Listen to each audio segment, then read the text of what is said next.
ada pendapat yang dominan yang memperlakukan keturunan Nabi sebagai Ahlul Bait. Ini berbeda dengan pandangan Syiah yang membedakan antara Ahlul Bait dan keturunan Nabi.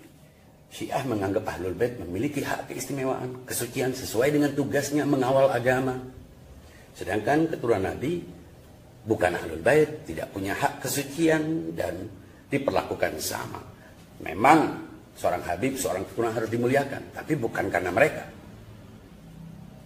Dimuliakan karena mereka terhubung dengan Nabi. Jadi penghormatan kepada Sayyid atau keturunan Nabi atau Habib itu bukan semata-mata memberikan hak istimewa, meliburkan hukum agama apabila melakukan kesalahan, tapi semata-mata sebagai penghormatan kepada Nabi. Sayangnya masyarakat yang sudah terdoktrin dengan teologi yang menganggap mereka sebagai Ahlul Bait, akhirnya justru membuat sebagian kecil dari keturunan Nabi merasa memiliki keistimewaan dan diunggulkan. Nah, ketika berada dalam posisi euforia itulah ada yang memanfaatkannya untuk tujuan-tujuan negatif, tujuan-tujuan ekonomi, tujuan-tujuan kekuasaan dan lain sebagainya.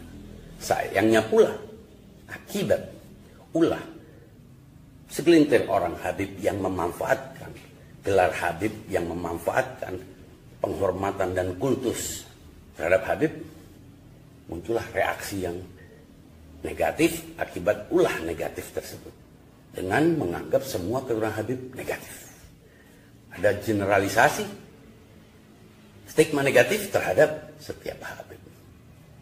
Reaksi-reaksi rasial yang justru merugikan sebagian besar Habib yang tidak memanfaatkan gelar Habib maupun mengklaim hak istimewa.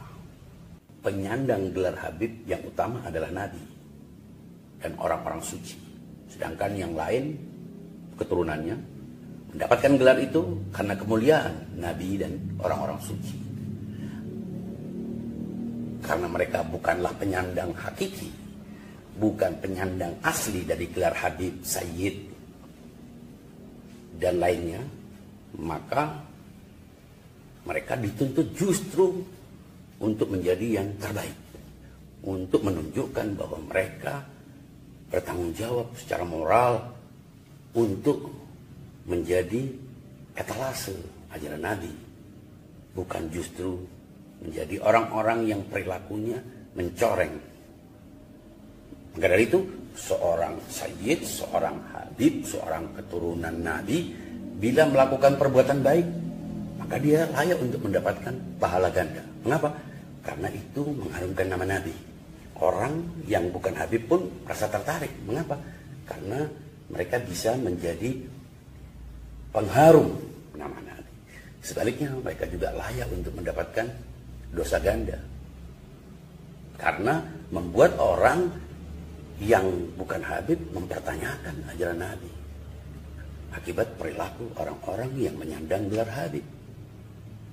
Dari situ kita perlu bersikap proporsional bahwa Habib maupun bukan Habib dalam hukum agama, hukum negara tidak diperlakukan beda. Tidak ada preferensi, tidak ada diskriminasi. Karena Allah Subhanahu wa taala telah menetapkan hukum berdasarkan keadilan. Ironis bila agama yang justru berdiri di atas keadilan dan kesetaraan mengkonfirmasi klaim hak istimewa tanpa prestasi, tanpa amal, tanpa perbuatan yang bisa dijadikan sebagai tolak ukur kebaikan. Keistimewaan ada pada setiap orang berdasarkan ketakwaan, berdasarkan amal, bukan garis keturunan. Al-Quran telah memberikan contoh. Anak Nuh, istri Nabi Lut, itu semuanya menunjukkan betapa garis keturunan adalah suatu yang mulia. Tapi ketika justru tidak diletakkan pada posisi yang semestinya, ia menjadi noda bagi keluarga Nabi. Yang lebih baik adalah tidak mengklaim kesucian, tidak mengklaim hak istimewa, tidak menuntut orang mengistimewakan kita, tapi kita dianggap istimewa justru karena perilaku kita. Justru karena kita berada di garis terdepan dalam pengorbanan, orang yang mulia membanggakan apa yang ia lakukan, bukan membanggakan siapa yang melahirkannya. Enjoy your faith.